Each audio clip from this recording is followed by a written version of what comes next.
de abrir el mar rojo, liberar a su pueblo y ser glorificado una vez más. Santo, cuando veas tu dificultad delante, entiende que no es el cementerio donde vas a terminar. No. El problema que tienes delante es la oportunidad para ver la mano de Dios mejor que nunca. Es la oportunidad para que Dios se mueva.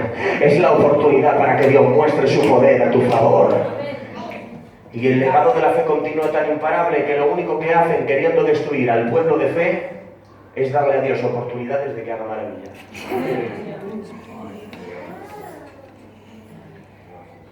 Y dice el autor de Hebreos, ¿y qué más digo? Porque tiempo me faltaría para hablar de Samuel, de Jefté, de Barak, de Sansón, de Samuel, de los profetas, que por fe conquistaron reinos, hicieron justicia, taparon bocas de leones, sacaron fuerzas de debilidad, se hicieron fuertes en batalla, pusieron en fuga ejércitos extranjeros, y otros, por la fe, fueron apedreados, fueron aserrados, fueron perseguidos, muertos a filo de espada, pero a esto podemos decir que aunque fueron apedreados, el legado de fe no moría.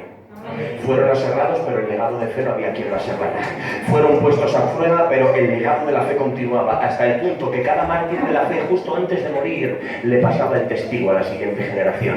Y cuando el enemigo intentaba ir para destruir al que tenía el testigo de la fe, justo antes de morir se lo entregaba al otro. El legado de la fe siguió caminando hacia los reyes, los profetas, los patriarcas, el pueblo de Israel, y todo iba en dirección a una promesa. ¿Por qué Israel era indestructible? ¿Por qué el legado de la fe nadie lo podía parar? Porque la respuesta está aquí, se lo cito y usted haga como sienta, ¿vale? Porque todo era un caudal de un río que iba hacia un mar más grande. Aleluya, los ríos no mueren en sí mismos, todo río camina hacia el mar. Por tanto, las promesas hechas a Israel y la indestructibilidad de Israel era un río que caminaba hacia un mar. ¿Hacia qué mar? Hacia aquella noche en Belén, donde aparecieron huestes angelicales del cielo y dijeron: pastores de Israel, os traemos nuevas de gran gozo. Ha nacido en la ciudad de David un Salvador, su nombre es Jesucristo. Él redimirá a su pueblo de sus muchos pecados. Oigan, el diablo tenía miedo a eso es lo que tenía miedo el diablo. Sabía que había un legado de la fe y que los mártires de la fe lo cogían y corrían, lo cogían y corrían, lo cogían y corrían, y el diablo decía: si no puedo con esto, ¿cómo voy a poder con el que viene de camino? El diablo no pudo evitar que aquella madrugada naciese aquel al que no se le llama héroe de la fe, sino el autor y consumador de la fe. Imagínate conmigo el terremoto que hubo en el infierno por el lloro de aquel niño en el pesebre. Nunca el lloro de un niño ha tenido un eco tan fuerte. Cuando Jesús fue envuelto en pañales y depositado en el pesebre, cada lloro de ese niño era el aullido de un león que retumbaba en las tinieblas. El autor de la fe había venido a la tierra. ¡Qué bueno! Y si no pudo destruir el legado de la fe antes de que el autor de la fe naciera, ¿cómo iba a poder destruirlo cuando ya había nacido el autor y consumador de la fe?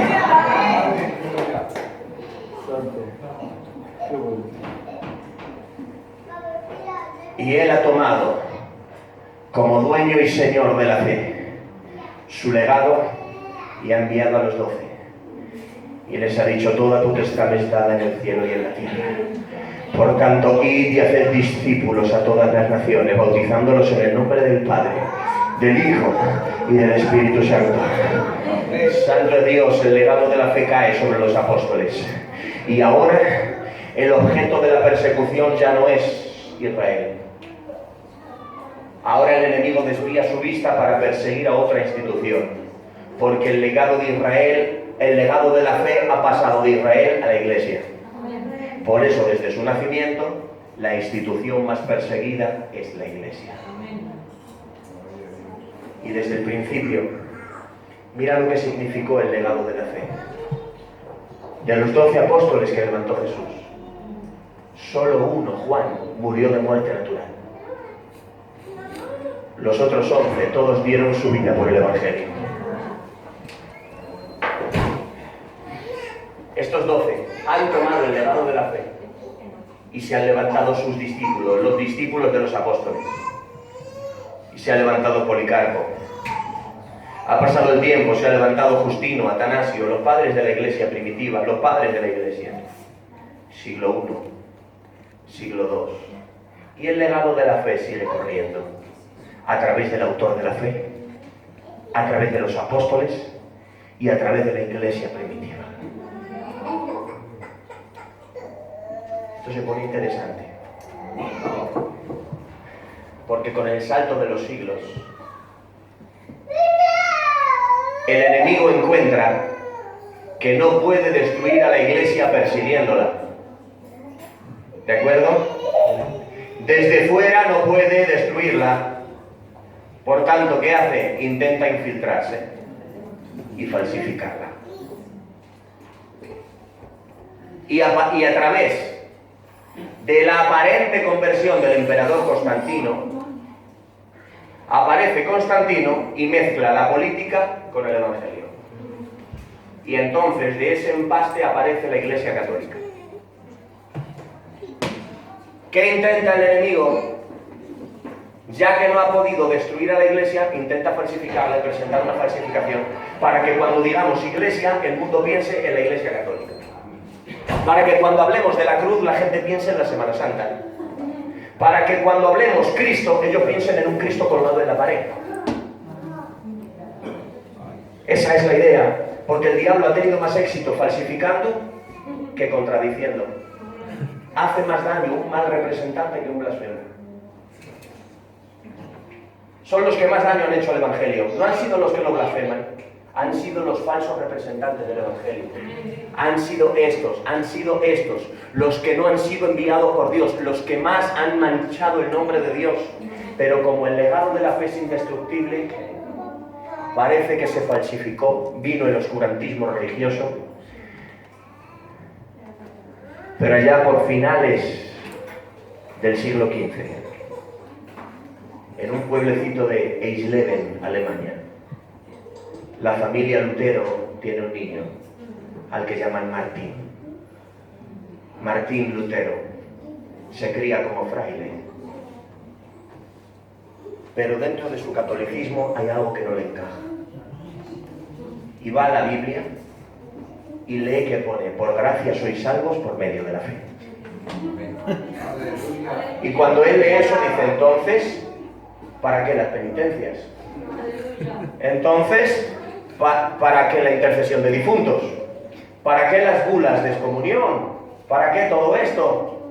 Esto es un invento de hombres. Él llega y lee: porque hay un solo Dios y un solo mediador entre Dios y los hombres. Y cuando él lee esto, dice: si la Biblia dice esto, ¿por qué hay que creer a vírgenes? ¿Por qué hay que venerar a las vírgenes? ¿Por qué se va a hacer esto? Se levanta, la Iglesia Católica lo persigue para destruirlo. Se ha levantado un joven con la verdad de la palabra en su corazón y en su mente. Parece que la batalla la tiene perdida, porque por un lado del ring tenemos a un imperio enorme, indestructible aparentemente, con más poder que los reyes y los emperadores. Llegó a tener tanta autoridad la Iglesia Católica que cuando quisieran, los jueces no podían juzgar al Papa. Estaba escrito por ley que ningún juez podía juzgar al Papa, pero el Papa podía quitar un rey cuando quisiera. Satanás se frotaba las manos y dijo: la religión ha tomado el control. Pero aparece Martín Lutero. Empieza a darle dolor de cabeza al diablo. Empieza a propagar la palabra de Dios. Lo quieren matar y no pueden, lo quieren enmudecer y no pueden, le ofrecen dinero para que se calle pero no lo pueden callar. Hermano, cuando el enemigo se quiere dar cuenta, lo que ha empezado con un joven llamado Lutero, ha nacido el movimiento luterano, ha nacido la iglesia protestante, se ha empezado a extender por el mundo y se ha convertido en una bandera de la verdad que se ha levantado en medio del mundo. Este mundo ha alcanzado millones de personas. La verdad de la palabra y del evangelio ha alcanzado millones de personas. Y la vacuna contra el engaño de la religión de los hombres es el evangelio de Jesucristo. Y por más que el diablo ha intentado parar el legado de la fe, no ha podido. Intenta parar a Abraham y no puede. Intenta parar a Isaac y no puede. Ni a Jacob. ni a Noé, ni a Enoch, ni a José no puede detener el legado de la fe. Intenta parar a Jesús y no puede. Intenta parar a los apóstoles y no puede. Intenta parar a Martín Lutero y no puede. Año 1500, el legado de la fe sigue caminando hacia adelante. Año 1600, 1700, 1800, nace la Iglesia Bautista. Empieza a llenar del Evangelio, no solamente allá desde Asia, sino empieza a llenarse Europa, América del Norte, América del Sur. Se empieza a bombardear el mundo con el legado de la fe, pero la parte decisiva del mensaje es esta. El legado de la fe caminaba y nadie lo podía parar. Llegó el legado de la fe hasta Lutero, hasta la Iglesia luterana, hasta la Iglesia bautista. Se convirtieron europeos, africanos, americanos, asiáticos. Pero había un pueblo al que nadie le predicaba. Había un pueblo al que nadie iba a decirle Dios te